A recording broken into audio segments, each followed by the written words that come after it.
generations to come.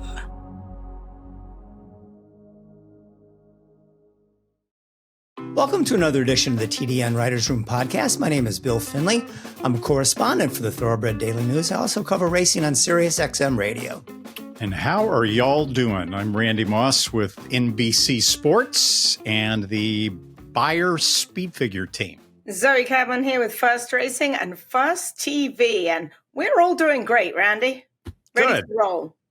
Yes, we are, because you know why? It was one heck of a weekend of racing last weekend. And, you know, we knew Sovereignty was good, but Randy and Zoe, the thing that when he wins the Jim Dandy, what I like so much about him and this Sovereignty is he has this new dimension.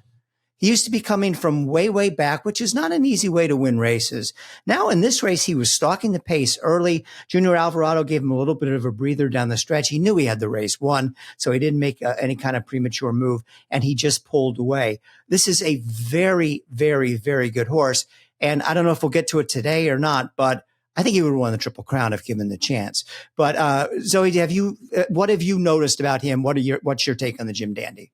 He made his own trip, so they all broke together. Moplex did stumble just a little bit. The thing that drives me mad, especially with the jocks in New York, like the only shot Moplex has to hit the board or run close is nobody wants to use their speed anymore. Just go. Open up on the field if you have to. Like, people think nowadays that speed is 24 and change, 48, 49 and change, and like choking a horse down. Let the son of a gun go and open up and look like an idiot and be third instead of fourth. Be second. Just go. Use the speed that you have. Everybody these days too afraid to use the speed. Now, I'm not going to say it would have affected the outcome of the race whatsoever, but if you are the lone speed in a race facing that kind of field, you better damn well use it. So that was my quick dig there. And they went 24-2. And yeah, of course, Sovereignty's going to be close. He was close and then he fell back and everyone's like, oh, what's going on? Well, he just fell back because he's not used to being that close. He settled into a rhythm and he did everything that he was supposed to do. Baeza ran a big race. They go round twice. He's probably not going to beat him. Yes, he did gallop out in front and ran a much improved race for the head scratching that John Sheriffs did after the Belmont Stakes. He ran a huge race and trained really well up to it. He's now gone back to Southern California. But yeah, Sovereignty, he's better with pace to run up. And that wasn't the best race I've seen from him, but he got the job done. And he can lay close, but he's got much more of a finishing kick if he can lay back and come rolling. To piggyback on what you said, if you go, for example, if you go to Equibase, right, to their new charts, and you can get the fractional times for each horse at every poll pretty much during the running of a race. Now, they're not dead on accurate. They'll get much more accurate later. GPS? Yeah, well, it's partially GPS and partially beam. It depends on which racetrack you're at. Okay, so they're not as accurate as they probably should be. But you can go back and you can look at each of Sovereignty's races. You can start with the Fountain of Youth and then go to the Florida Derby and then the Kentucky Derby and then the Belmont and then the Jim Dandy. And you can look at all of his fractional times. You can also do pace figures like I do, right? When you do either one of these things, what you'll find is that in the Kentucky Derby, okay, Sovereignty was 9 lengths behind after a quarter of a mile. He was 13 lengths behind after a half mile. And he was running faster at both calls than he ran in the Jim Dandy, at the quarter or at the half. When you're running in the Kentucky Derby in a 20-horse field, as we know, there's going to be a ton of pace. So he's going to be back where he was. When you're running, even in the Belmont in New York, it was at Saratoga, a bigger field, right? And you get pace in a race like that. When you're talking about the Jim Dandy and races, you get shorter fields. Like you pointed out, zero pace. He ran slower early in the Jim Dandy than in any of his races this year. It's visuals versus data that tells you that, and it's all the pace. So when he runs in a race, let's fast forward to the Breeders' Cup Classic. There'll be a ton of speed. There'll be a ton of speed in the Breeders' Cup Classic. And Sovereignty will be 8-9 lengths back, probably, because that's his That's his pace. That's his, and as you pointed out, that may be what he's best at, is lagging back in a fast-paced race and then, coming like a bat out of hell. But but Bill, I agree with you. I think he probably would have swept the Triple Crown in a different world if the spacing was different and if Mott had chosen to run him in the Preakness. Even if the spacing wasn't different, I think he probably could have beaten Journalism, given what happened to Journalism during the running of the Preakness. And it's just unfortunate that that didn't happen. But let's appreciate what we've got, because he is a really, really special horse. Well, I agree with you on both counts, but you and I have been among the people making the case for changing the Triple Crown around. And this is a perfect example why. I mean, we don't know if he would have won the Triple Crown. No, you can just guess. It certainly seems like he would have. Journalism has run against him twice and he's beat him both times. But, we didn't get a Triple Crown winner this year because of the spacing of the Triple Crown races. And I don't blame Bill Mott. I don't blame Godolphin. Right. This is what these guys do. They know it. The tracks know it. Naira knows it. Pimlico knows it. Churchill Downs knows it. So, in a better world, and if somebody would finally get these three tracks in a room and settle this thing, this wouldn't have happened. I think we were deprived of a Triple Crown winner this year. Couldn't agree with you more. All right, so let's head out to Del Mar, where the feature race was not a maiden race on the card, but certainly the most watched race on the card was the 2-year-old race that featured Brant. Only cost $3 million at the OBS sales. And who else spends that kind of money but Amr Zaidan and with trainer Bob Baffert? Tons of hype. He goes into the gate, wins easy, rather impressively, gets a 101 buyer, Randy, which you well know, which is easily the fastest of all the 2-year-olds that have run this year. And I in exchanges back and forth, I said, you think this is the most exciting 2-year-old you've seen this year? Yeah, so far. Let me get into some of the data points, and then Zoe's got some interesting visuals about Brant.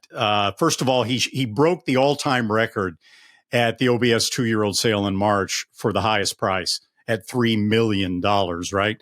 And so it was eagerly anticipated to see his debut, and that 101 buyer speed figure, and it was visually impressive, was the fastest debut buyer speed figure for a 2-year-old since way back in 2022. When Speedboat Beach and Cave Rock ran 104 and 101, respectively, at the Del Mar meet in their career debuts. So it was a very, very fast race. But if you go back historically, all right, this is interesting, I think. There have been, since buyer speed figures were first published in the DRF, okay, there have been 38 2-year-olds that in their debut have run buyer speed figures of 100 or higher. Okay. Of those 38, if you look at their past performances, how many would you think, how many total Triple Crown race appearances would you get out of those 38 runners? Total. Something. Kentucky Derby, Preakness, Belmont. I say 4. 0. 1. Wow. Holy Bull. Wow. That was a long time ago. And the 1994 Kentucky Derby, of course, ran off the board as the favorite. That's the only horse of those 38 that competed in either the Kentucky Derby, the Preakness, or the Belmont Stakes. Only 6, and there were 28 males and 10 females. Only 6 of the 38, believe it or not, competed in a Breeders' Cup race later in their 2-year-old year. The juvenile fillies, the juvenile sprint, or the juvenile turf. So, Brant, just on those metrics, has got his work cut out for him later in his career, obviously, because typically horses that run that fast, that early, you can say maybe it's counterproductive physically. Maybe, maybe not. Depends on the horse, I guess. But some horses are very precocious in their early matures, and the rest of the crop catches up with them when they turn 3. Others are more sprinter, miler types to run that fast in sprints in their debut, and they don't go on and run longer distances. So jury's out on Brant, but boy, he looked good from a data perspective. Do you Randy, remember? I want to congratulate Randy. That was maybe your best rabbit hole good. excursion ever. That was some really good stuff.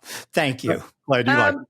Who trained most of them? Can you remember? Obviously, Bob, Todd. Bob trained a lot, and Todd trained a lot. Yeah, okay. Because the one that really sticks out in my mind would be McLean's Music, who parked at Santa Anita on the cushion track, and we never saw him again.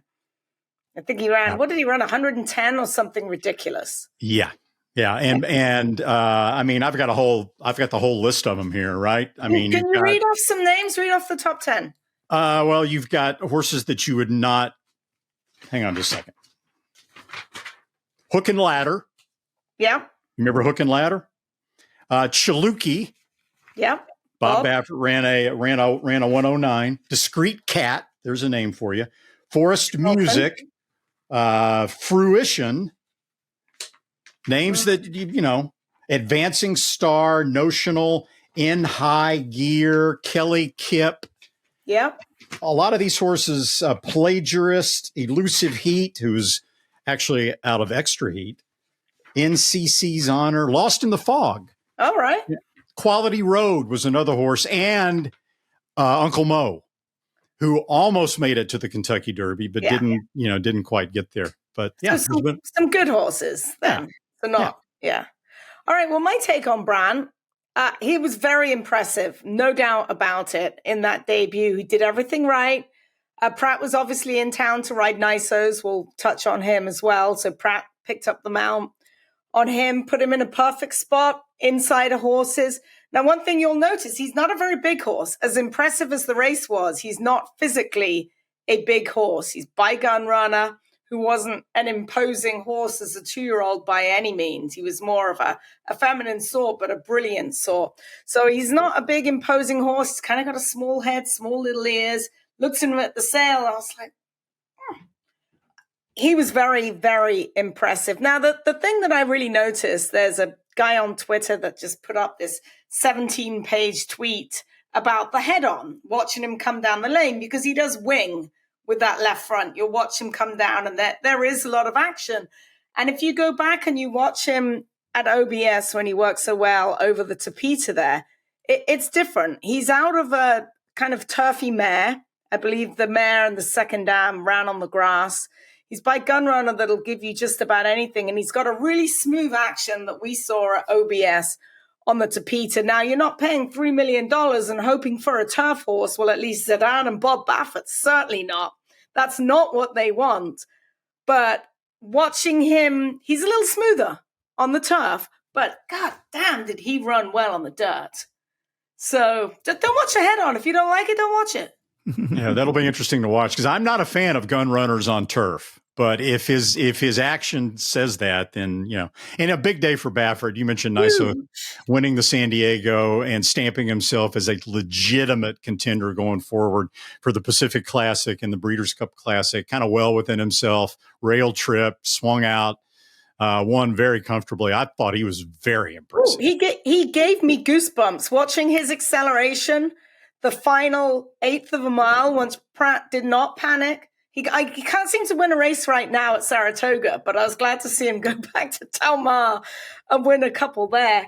And he just pressed a button and he took off. And that's why he wasn't riding Baeza, because he had to go and ride Nisos. And you can certainly see why. So question for both of you. Any reservations about Nisos going 1.25 miles? No. No. Randy, no? Not, okay. No. Because he did pass the one test. I mean, it's only 1 1/16.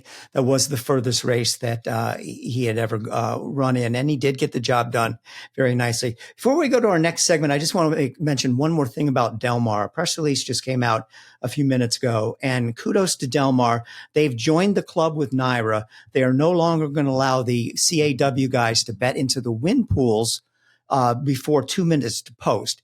That essentially eliminates them, because they need to know exactly what the odds are at the exact last minute. Now, it's kind of putting a Band-Aid on the problem, because they'll still pound the exactas, pound the pick fours, pound the pick sixes, et cetera. But at least you don't have that terrible feeling when your 8-to-1 shot opens up on the field, and the next thing you know, he goes in the winner circle and pays $740. So I just want to compliment Del Mar on that, and I hope that other tracks will follow along. Yeah, they've had a really good meet thus far. The fields have been full. The races have been fun to watch. It's kudos to everyone at Del Mar for making it work. The TDN Writers Room is brought to you by Keeneland. Entries for the Keeneland November sale close this Friday, August the 1st. Keeneland November is where the world shops. Recognized as the global marketplace for quality bloodstock, Keeneland November attracts buyers from 6 continents and the industry's most influential programs. With international reach and year-round engagement, Keeneland delivers a truly worldwide audience. You won't want to miss it. Keeneland November. The world shops here. It all comes down to this. Good afternoon, ladies and gentlemen. The moment that defines the year, when the world's most influential buyers gather, and every decision, every bid, every opportunity shapes the future. At a marketplace that brings the thoroughbred world together, and where futures are forged, because every moment matters. At the World's Yearling Sale, Keeneland, September. Now it's time for the fastest horse of the week. This week brought to you by Heartland, one of the fast sires at WinStar Farm. We're taping this podcast on July 29th. It was exactly 1 year ago today as we taped this that Heartland ran at Del Mar, going 5.5 furlongs in 103.20. That was his second lifetime start. He earned a buyer speed figure of 90 in that race, which makes him the second fastest 2-year-old ever by the stallion Justify. He's also a half-brother to former 2-year-old champion Classic Empire. You can look for Heartland's first foals next spring. Now, the fastest horse of the week, and you'll be hearing more about this horse. Little teaser coming up a little bit later on this podcast, where trainer Librado Barocio will be our guest of the week. He saddled Lovesick Blues to a win last Saturday at Del Mar in the Bing Crosby. At odds of 18-1, Lovesick Blues ran down a talented Baffert horse that we'll be talking about, Hijazi, to win. In his 41st lifetime start and his first win on dirt in more than 2 years, buyer speed figure 105 for Lovesick Blues, making him our fastest horse of the week.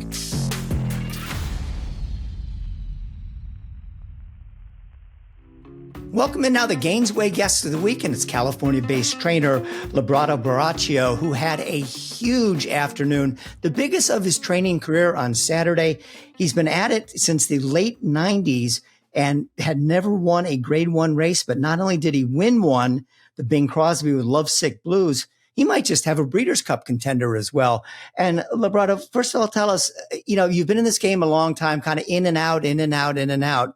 But, what does it mean after all this time for you to get a Grade 1 win? It's a blessing, and it's a big blessing for my family.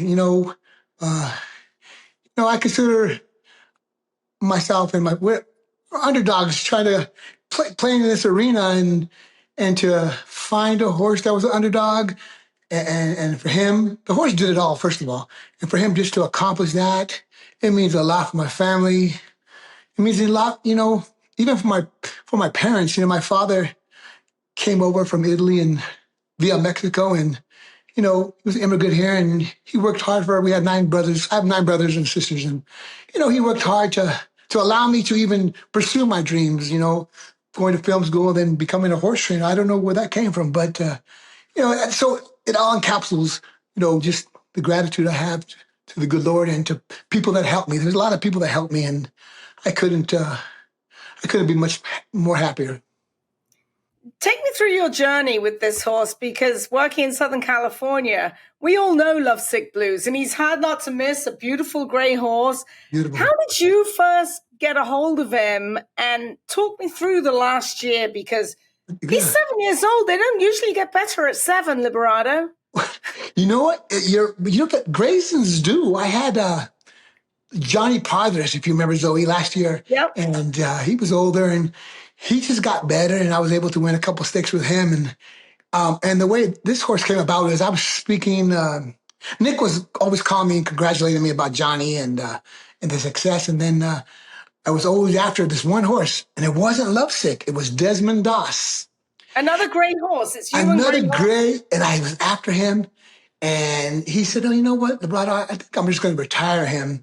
And I was, and then he goes, "But I do have another horse at the farm." And lo and behold, he said, "Lovesick Blues." I went, "Oh my God." That was him and Desmond Doss in my scale of preference were the same. And I would take, but I never thought he would part ways with that horse. And And he said, you want to go look at it? And I said, sure. He says, well, I gave him a little break at the farm.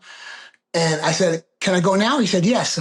Jumped in my car, left my office, jumped in my car, got there, saw him. He looked beautiful. And I went over him and said, okay.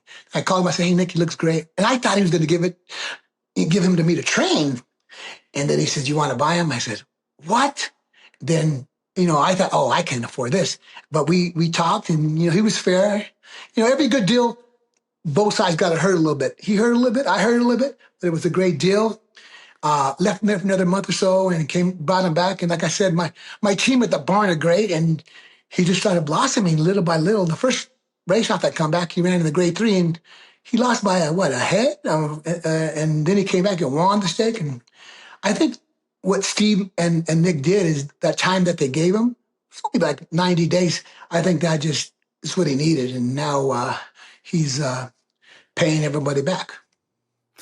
Librado, how about the fact that he ran on the grass for most of his career, and all of a sudden at age 7, you find out you've got a good dirt horse? What made you think that the dirt was at least worth an experiment?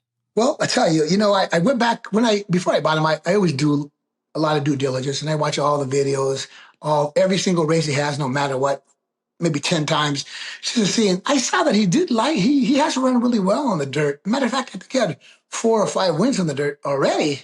But he was excelling on the turf. Steve had him on the turf, Steve Miotti, that is. He had him on the turf, and he was doing well. So when he came in, I initially kept him on the turf. And but when he worked at Santa Anita, he worked on the dirt, and he always worked really nice and easy, but really strong. And Giovanni Franco kept telling me, this horse likes the dirt. And I go, too. And I said, okay. I had that in the back of my mind. And I'll tell you a funny story. For the Bing Crosby, I have another horse called Wound Up, and he is a fantastic animal. I kind of did the same thing that Nick did. I just backed off. After he won those 6 in a row, I kind of backed off on him. I said, wow, he's not a machine, so I want to give him time. And I said, I wanted to go to the Bing Crosby with him and hopefully win that because I think he's very, very talented. And it turned out, as we got closer, I thought, you know what, I'm rushing him now. I'm not going to rush him on this comeback. And then I started contemplating Lovesick Blues. And I went through the videos again, and Giovanni said, Librado, he's working great on this dirt at Santa Anita.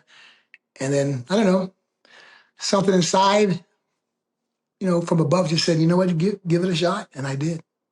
Another gentleman instrumental I want to give him thanks was Derek. Derek is the agent. He was Flavian Pratt's old agent. Zoe, I forget. I'm drawing a blank on his last name. Lawson. Derek Lawson. And he came to me and he said, after Giovanni told him that the horse was working really good on the dirt, he said, listen, I won 5 of these races in a row with Flavian and on different horses. And he said, you know what? I think I know what it takes to win a race like that. And the way Giovanni is talking to me about how good the horse is on dirt, he said, I think we should give it a try. And I said, well, Derek, I know you had Flavian and Flavian is a great jockey and he had his hands on a lot of good horses. And I said, you know what? I'm gonna go with what you say. And we all, Giovanni, Derek, and I made the decision and we went for it and miracles happened. So it happened. So. Mm-hmm. How was that feeling when he crossed the wire in front? Because he didn't just win by a nose. He blew the field away, owned by you, your son, your wife, and the dog, by all accounts. That's funny, Zoe. Oh, my God. Yeah, it's funny. So usually my wife, the great thing about that day, my entire family was there. Now, let me tell you, my entire family lives in Northern California, and they used to, Zoe, you know me, you don't see my entire family at the race. And that wasn't my entire family. That was a small fraction. And they happened to come to that weekend, to that race. They had known it was going to be a big race. And it was my son's birthday. And he was there, and he's usually so busy because he coaches football at UCLA. And they started Sunday, and just lo and behold, the day before he starts for the season practice, he was able to be there, and that in itself was just crazy. The feeling was I can't describe it. It's an out of body experience. And a funny thing is, my wife, whenever we watch a race, when she does come, she doesn't come often, but she comes, and she doesn't like to stand next to me. She says, because I always grab her and push her. Mm-hmm. So I said, no, I'm not gonna do that. Don't worry, honey. So she sat. I go to my lucky spot up there, and we're sitting there. Zoe, you know me, I'm always praying. Okay, so we're sitting there, and then the horse breaks, and I said, he's running. I mean, he broke good. I said, he broke good. And then he's sitting there, and then she goes, where's he? I go, oh, he's there. And then when they turn in the middle of the turn, I said, he's running, because he circled him. I go, oh my God, he's running. And then when they straighten out, I know he closes. And I go, my wife said I was jumping 10 feet high. I was just jumping. I grabbed her, and I wouldn't let go. She was like, I thought I would kill her. I said, no, it was the best feeling in the world. But yeah, and then to come down there and greet my family, who, they all bet. I mean, they don't know how to bet. They go, how do you bet? I go, just bet $20. No, they bet a lot more. I go, you guys are crazy. But everybody left with a great experience. And I mean, Zoe, you'd be surprised how much they bet. I go, it's 40. Oh, by the way, I looked at the board before he left. It was 45-1. Wow. I don't pay attention to the board. I look at, oh God, it's 45-1. Oh God. I never pay attention to that, because my motto is horses can't read the board. So I just like, okay. And then when I ran down there, I was like, oh man, you guys bet? And they go, yeah, we bet. Well, I don't want to say the amount. And I said, you guys are going to, and then somebody said it was 18-1. I go, no, it's 45-1. And wow. I don't know how that happens. And so they don't know the difference, but they were all like money bags. And it was just a great experience the whole way around. And to share it with them, it was the topper, because who wants to win a race when your family's not, and you're by yourself? I like it when everyone's around. I like mi familia. I like family around me and friends, and doesn't mean immediate family. It means friends. Everybody's my family. And I like that feeling, and that memories, there's a journey. You don't remember the final part of your journey. You remember the journey is what memories make. And that was a big memory. So I'm good now. Librado, you mentioned that your son is an assistant coach at UCLA, the football team. Steve Anderson had a nice story about you in today's Daily Racing Form. Oh. Even though you won a win in race for the Breeders' Cup, you still have to pay $100,000 supplemental fee. It said that you were on the fence a little bit, and your son was the one that told you to go for it. What did he say to you? He said, Dad, you made it to the Super Bowl.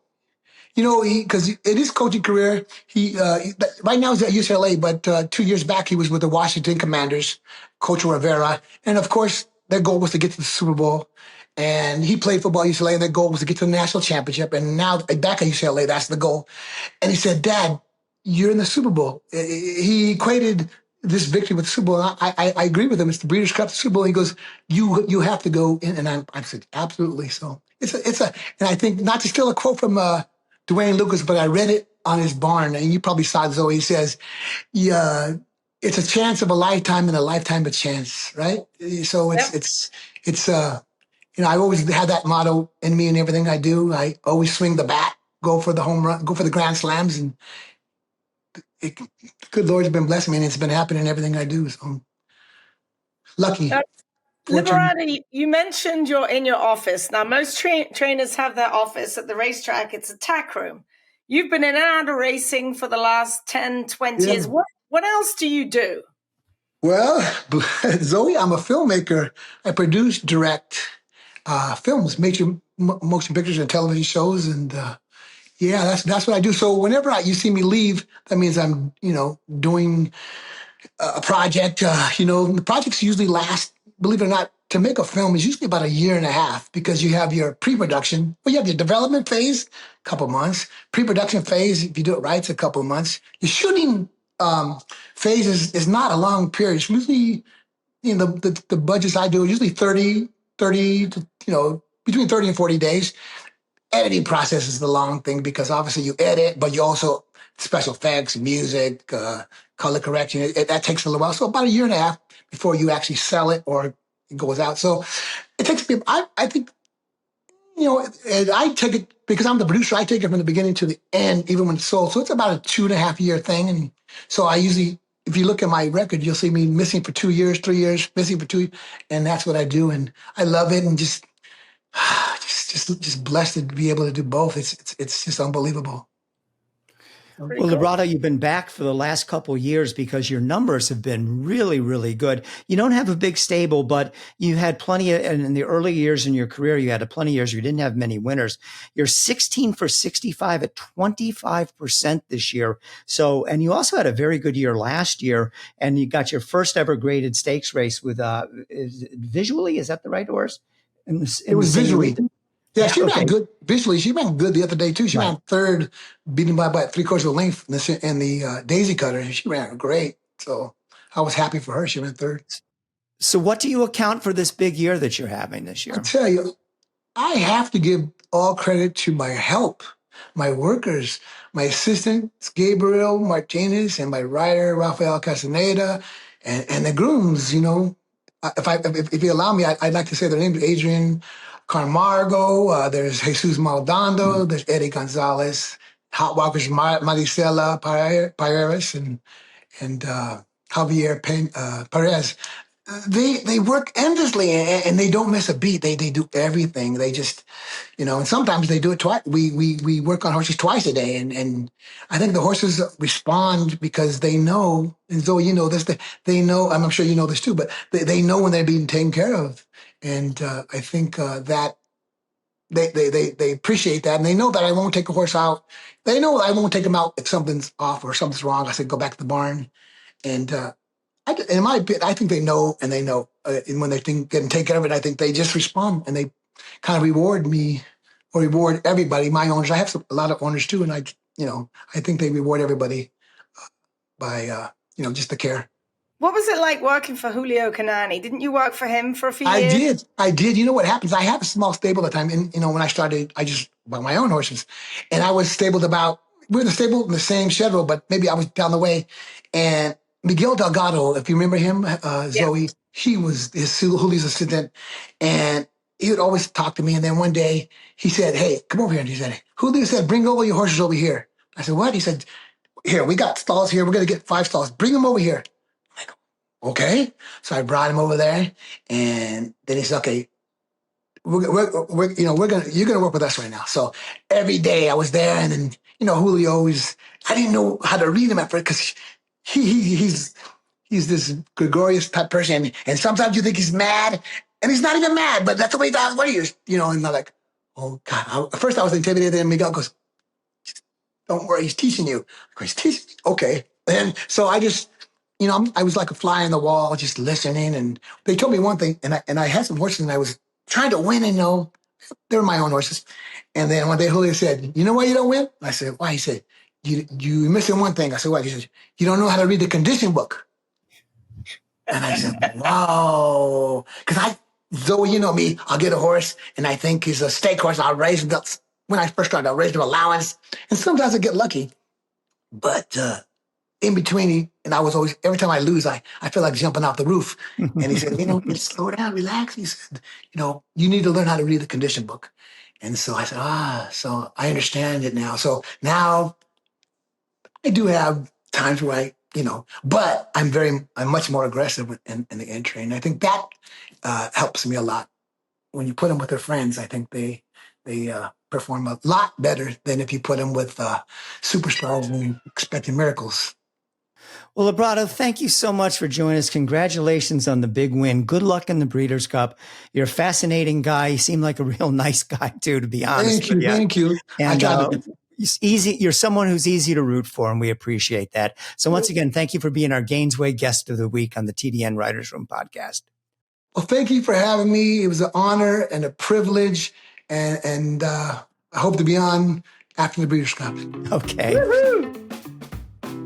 And this week's Guest of the Week, Librado Barocio, brought to you by Gainesway, the home of stallions like Olympiad. You can watch for the first crop of yearlings by Olympiad this summer.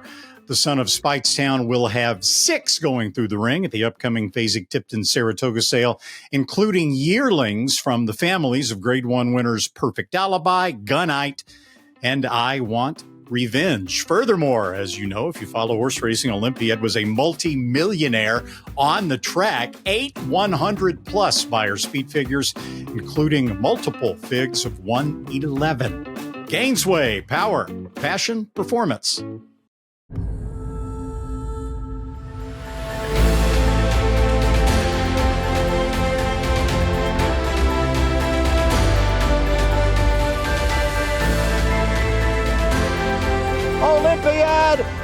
the gold in the Jockey Club Gold Cup. 450,000. 350,000. 325,000. Well, this is one of the reasons we like having Zoe on the show, because as an ex-jockey, she has a perspective that neither Randy and I do. A bad story last week or the week before out of Colonial Downs, where a rider, Tyler Connor, got very seriously hurt in a spill. And the Colonial Downs stewards blamed jockey Francisco Arrieta for cutting him off and causing the horse to clip heels. They called his riding in their ruling extremely careless. Now, what does that mean? That's got to mean at least 6 months off, 6 months suspension, 15 days. And we talk about this all the time with, Paco and Irad. Zoe, I think the stewards are part of the problem, not just at Colonial, but all over the country. These very serious things happen. This poor guy could have gotten killed. Thank goodness he didn't. And you give the guy 15 days. Is that in any way enough of a deterrent? No. It certainly isn't. And I think there should be a rule if it's something like that. And I have not seen it, but Mike Stidham's assistant, Hillary's a very good friend of mine. And it was Mike Stidham's horse that he was riding, Francisco Arrieta. And I think he was on the best horse. And he basically, to phrase what Hillary said, made a whole kind of like Rispoli did in the Preakness, but didn't get away with it. And the horse clipped heels, but Tyler Connor clipped heels behind them, and he went down. And he was extremely lucky not to be hurt. Hillary felt so bad that she actually organized a GoFundMe for Tyler that's up to, I think, 50,000 right now for Tyler Connor, because he might be out for a year, because they said it's going to take an awful long time to basically rehab him back to shape. Fortunately, he's not paralyzed. But it should be, anytime you drop someone, it should be an automatic 30, 60 days, something like that, racing days. And if you're the cause of someone hitting the deck, it should be automatic as far as I'm concerned. And you know who should be leading that crusade? The freaking Jockeys Guild. Yeah. You know, I mean, as well, because they're paying for it all. It's the steward's job to act to protect the riders, to try to discourage this kind of careless riding that can cause injuries and things like that. And the only way to discourage it is suspensions. There's a long history of this in America. You go back to, I think it was 1942. Eddie Arcaro was riding in a race in New York and put a rider over the rail. And the stewards called him in and said, this is before, I think it's before Video Patrol. I don't know. And they asked him, well, what happened there? And he said, I tried to kill him. and they gave him a 1-year suspension.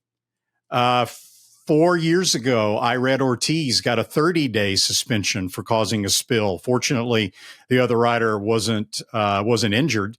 But it was a string of aggressive riding by Irad, and the NYRA stewards gave him a month. And to his credit, Irad said, I deserved it. Yeah. I should have gotten 30 days. It's the right thing to do.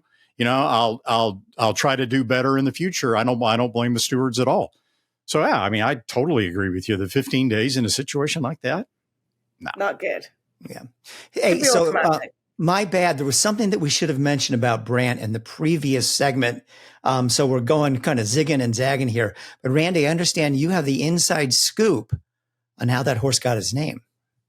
Yeah. I talked to Zidane yesterday. He was at this is Lifestyles of the Rich and Famous.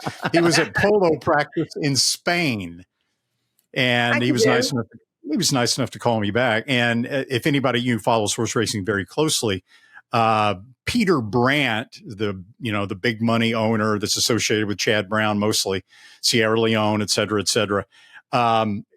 quit horse racing ownership for a long period of time because to focus on polo, very big in the polo world. And so Zidane and Peter Brant became friends, bonding over their shared love of not just horse racing, but also polo. And Brant got Zidane interested in fine art collecting. That's another of Peter Brant's passions. He's one of the biggest fine art collectors, I guess, in the world. And so Baffert called Zidane. I think the two were at lunch, Zidane and Brandt, and said, "We got to name some of these horses. What do you want to name this $3 million 2-year-old that you just bought?" And he said, "I tell you what, let's name him Brandt." And apparently, Peter Brandt was quite moved by it. So that's how the horse got his name. That's good, very good cool. stuff, Randy. Good stuff. Yeah. The TDN Writers Room also brought to you by the PHBA, the Pennsylvania Horse Breeders Association, which wants to give congratulations to two of the latest stakes winners in Pennsylvania. He's a Mess won last week's Hard Spun Stakes at Presque Isle. He's a Mess. A 7-year-old gelding owned and trained by Scooter Davis, bred by Eddie and Linda Martinez. And Candy Reward got her second career stakes win in the Princess of Silmar on Monday for owner breeder Warriors Reward. Those two stakes races among 17 Pennsylvania bred stakes, offering a combined $1.5 million in addition to over $5 million offered just in Pennsylvania restricted races. As of May, 200 breeders have qualified for Breeders' Awards in Pennsylvania this year. 7 are on pace to receive rewards of over $200,000. And some of those are on track to receive between $500,000 and $1 million in rewards total by the time the year is up. Pennsylvania pays. To learn more, go to pabred.com or call 610-444-1050. PA Bread, I think we've built a brand at this point. It's excitement at every step. Roses for Deborah just set a new track record. On average, for the past decade, Pennsylvania paid over $28 million a year in Breeders' Awards, restricted races, and owner bonuses. Plus, PA Bred shine on the world's biggest stage. Just 3 states have bred more Breeders' Cup winners. Learn more at pabred.com. Be a smarter better with First TV, the best horses, with thousands of exclusive morning workouts, all at your fingertips and delivered right into your inbox. Everything you need to be informed. Be smart, bet smart with First TV. The TDN Writers Room is also brought to you by First TV. This week's First TV Work of the Week is the exciting TDN rising star Ewing, who won his debut by a dozen lengths on July the 5th. Ewing is pointing towards the August 2nd Saratoga Special and tuned up for that start with a half-mile move over the Saratoga main track and 48.66 for trainer Mark Cassey. That's him going solo. And trust me, I saw this work live. He was going extremely easy. Ewing is from the first crop of the tailor-made stallion Knicks Go. And guys, I even know who Ewing is. I didn't even have to look it up. I was actually rather impressed that I knew that. All right, so let's go into our preview of this weekend's racing. And what a card at Saratoga. 5 stakes races, 4 grade ones, topped by the Whitney, which is year after year turns out to be one of the very best races for older horses, maybe second best only outside the Breeders' Cup Classic. Mindframe is entered in here, though he is not going to run unless something happens to Fierceness. That is why they name Jose Gomez on Mindframe. But even with him not in here, my goodness, you have Sierra Leone, you have White Barrio, you have Fierceness, you have Post Time, probably not quite up to this, but a nice horse out of Maryland. I like Fierceness, Randy. I think his last race in the Metropolitan was very good. Raging Torrent was just on fire that day. And I think going back around to the 2 turns and going the 1 1/8 is going to help him. I don't think that 1 mile was really his cup of tea. But can I see him getting beat? Of course I can. How about Sierra Leone and all he's accomplished in his career? How about White Barrio? He's a little bit inconsistent, but when he runs his best race, he's very hard to beat. So what do you think, Randy? Who should pick? I love him. Absolutely love Fierceness. Okay. Yeah, he's 9-5 in the program line. I could bet him at 9-5 if he stays at 9-5. I think he's going to get a great trip. The Metropolitan on that sloppy racetrack at Saratoga was kind of a bizarre race. It was bizarrely slow. A lot of horses didn't really handle the track that well. I'll give Fierceness a bit of a base on balls for that. Sierra Leone has won 1 of his last 7 races. He made that one count. It was in the Breeders' Cup Classic. But last year before the Classic, when I was talking to Chad Brown about Sierra Leone, Chad said something very interesting. He said, I'm very happy to get him out of Saratoga. He said, I don't think he has the same kick at Saratoga that he has everywhere else. Now, they got to run him in the Whitney. I mean, it's the biggest race for older horses nowadays before the Breeders' Cup Classic. But, that kind of gives you some cause for pause. I'm actually a little bit more worried about Whitey Barrio than I am about Sierra Leone in terms of competition for fierceness, if Whitey Barrio can get back to the form that he showed, not just in the Breeders' Cup Classic, but in the Pegasus World Cup, which was just fabulous. One thing that we'll have, hopefully, in this race that perhaps Sierra Leone didn't get enough of, is a good bit of pace in here. And the interesting thing is that the Coolmore partners, now Chad Brown doesn't usually use a rabbit, have got another horse in here by the name of Contrary Thinking, the 5-year-old gelding by Intermischief, who's 50-1 on the morning line. Now, everybody entered. There's going to be pace aplenty. It'll be interesting to see if they still run him. Maybe they're going to try and send him with Fierceness. So he's on the inside of Fierceness, draws post position number 9. Contrary Thinking's in 8. Fierceness has got speed. Fierceness continues to train marvelously here at Saratoga. Whitey Barrio's trained okay here. I actually just happened to see him galloping on the main track this morning. Disarm's in there. He will be kind of mid-pack. So Mama's Gold will show some speed for Jim Ferrero. Highland Falls continues to train very well on the main track. He can show some pace as well. Hopefully they don't go 48 and change, 24 and change. No. And we'll get some real pace in here. But it's Fierceness race to lose, for sure. There's going to be plenty of pace. As a matter of fact, if Mama's Gold does run, I know they supposedly bought Contrary Thinking for the purpose of using him as a pacemaker in this race for Sierra Leone. I don't think they need him. Yeah, if that's Mama's my Gold point. runs. You've got Skippy Longstocking drawn inside. He's usually got some speed. There'll be pace aplenty. I agree with you. All right, the next race, we'll go back and start off the day with for the grade ones, which is the 8th race, the 4-star Dave. And all these races always come up good. Believe it or not, Chad Brown's only won this race one time. I think this was one of those ones he would have won 7 or 8. I like Deterministic. Miguel Clement is going great. And this horse got to the lead last time out in the Manhattan and won. And I think is going to get a similar trip and hopefully go gate to wire at 1 mile. I don't know if maybe this is a little bit too short for the horse. Maybe he needs a little bit longer, but that'll be my pick. But Zoe, I want to know, how good is Johannes? Johannes is very good. He ran more than looks to 3/4 of a length at Del Mar last summer. Now, he's never shipped across the country. Well, he has. He went to Churchill and didn't probably get the best of trips that day when he ran in the Churchill Downs race, the American turf. But Johannes is very good, and he really has trained on very nicely to be a 5-year-old. Usually you're like, oh, how are they going to be? It's another year. He's another year older. He looks like a beast. An absolute beast, and continues to work very well for trainer Tim Yaktine, who's very conservative. It wouldn't be like Tim to ship a horse out here to Saratoga. I don't actually really remember him running a horse himself at Saratoga, maybe 1 or 2. But the fact he's bringing this horse here for his 2025 debut says an awful, awful lot. A great ownership too.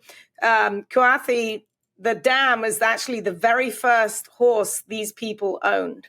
And to breed a horse from their first horse they ever owned is quite a feat. And the siblings had doing nothing but winning as well. The travel doesn't seem to discourage Yaktine at all.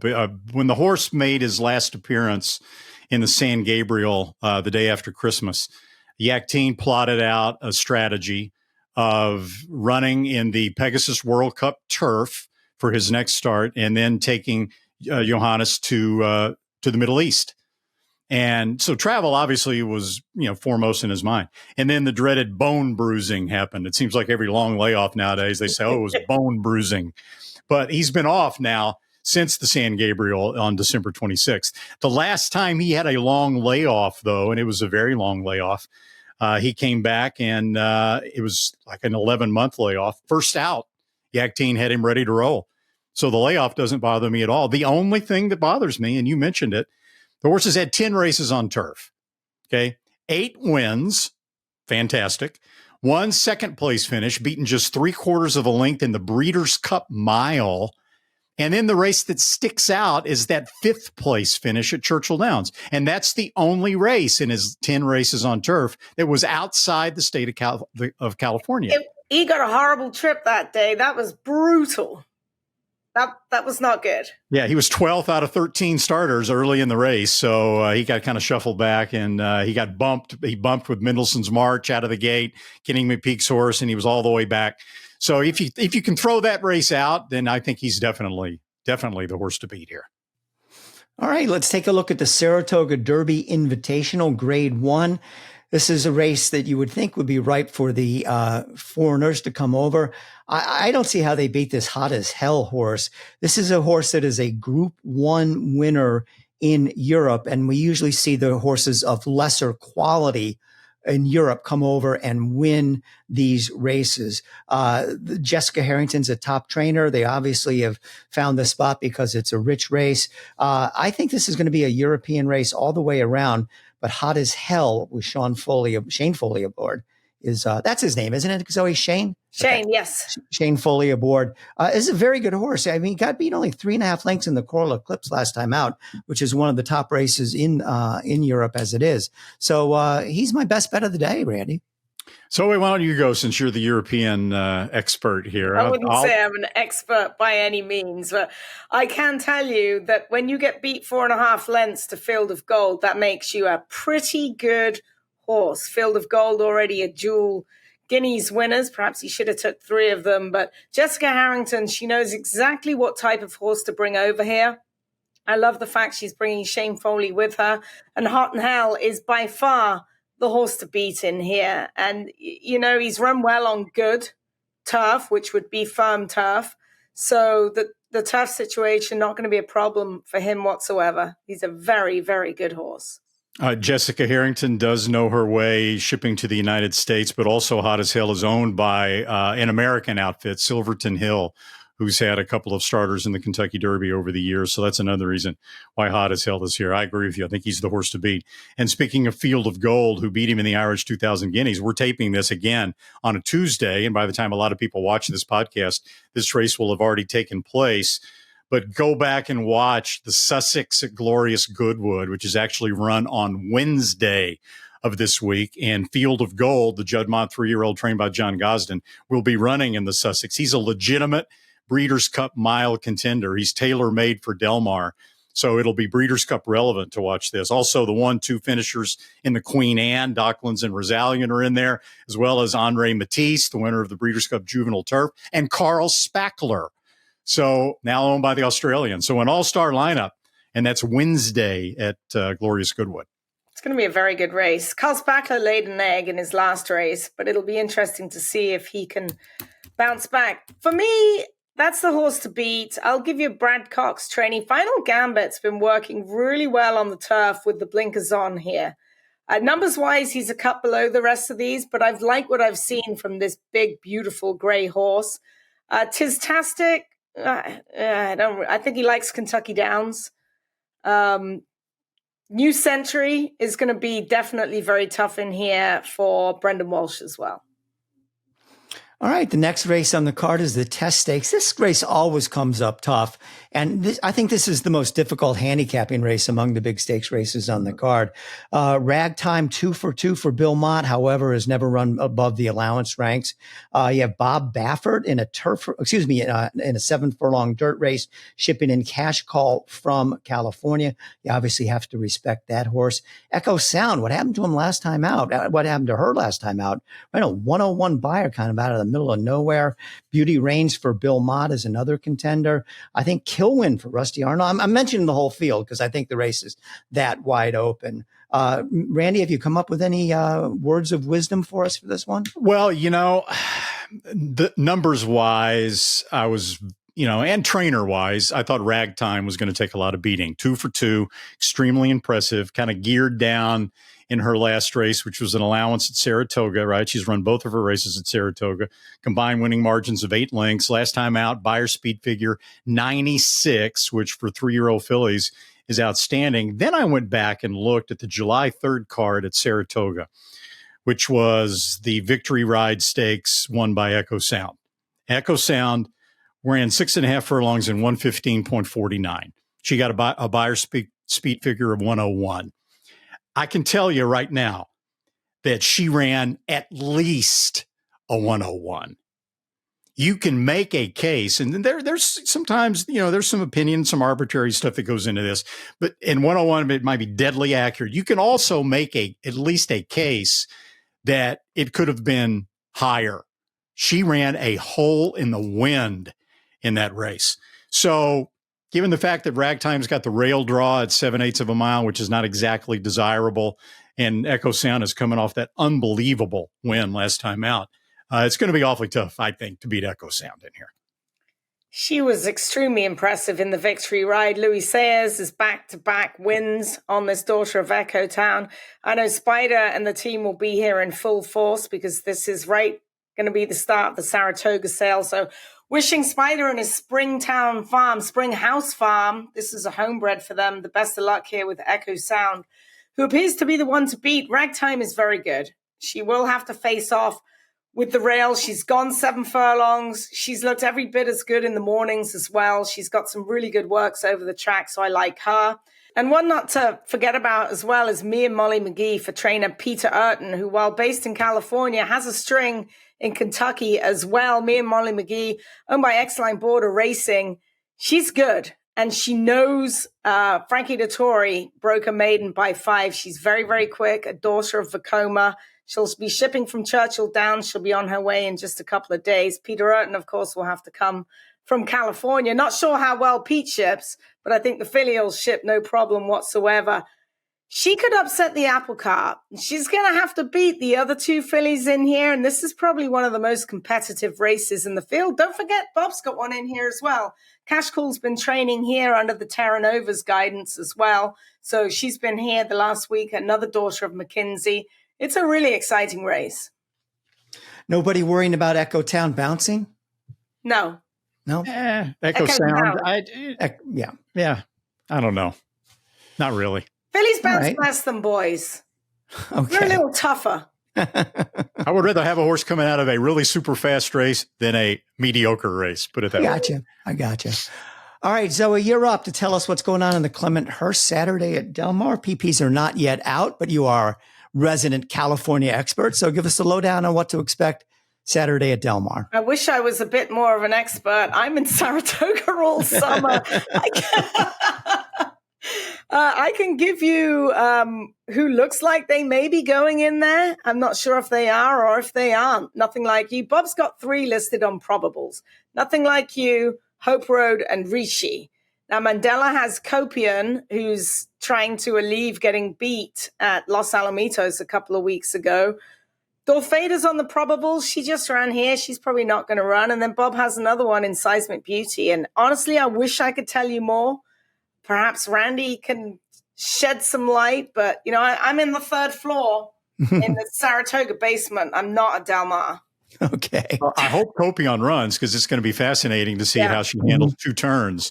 As good as she has been at 7/8 of a mile this year, even though she lost to Los Al last time, that will be a fascinating race if she goes. And the TDN Writers Room is brought to you by our friends at West Point Thoroughbreds. Have you heard enough of Ewing yet? I wonder if the horse is tall. That would be very interesting if Ewing was just like really, really tall. Ewing is owned by West Point Thoroughbreds in partnership, and he'll team with Irad Ortiz Jr., West Point will, for a couple of key assignments this weekend at Saratoga. There is Ewing in the Saratoga Special, Ewing versus Obliteration. That should be a really interesting matchup. And then Irad will stick with Cugino in the Grade 1 4-star Dave on turf. He carries 2 straight wins going into the 4-star Dave, including the Tropical Park Derby with Irad Ortiz last December. Best of luck to the West Point team on Whitney weekend. All the thrills. Fraction of the bills. Experience the power of the partnership. Change your life, make new friends, and compete at the highest level of thoroughbred racing. West Point Thoroughbreds, the gold standard in racing partnerships. Visit westpointtb.com. Well, that's a wrap on this week's show. I want to thank my partners, Randy Moss and Zoe Cadman, our Gainesway guests of the week, Librado Barocio, and the producers and directors who work behind the scenes, Sue Finley, Katie Petruniak, Anthony LaRocca, and Aaliyah LaRocca. It'll be another great weekend of racing. Enjoy. We'll see you next week. There's Doodle. There's a good look at Doodle.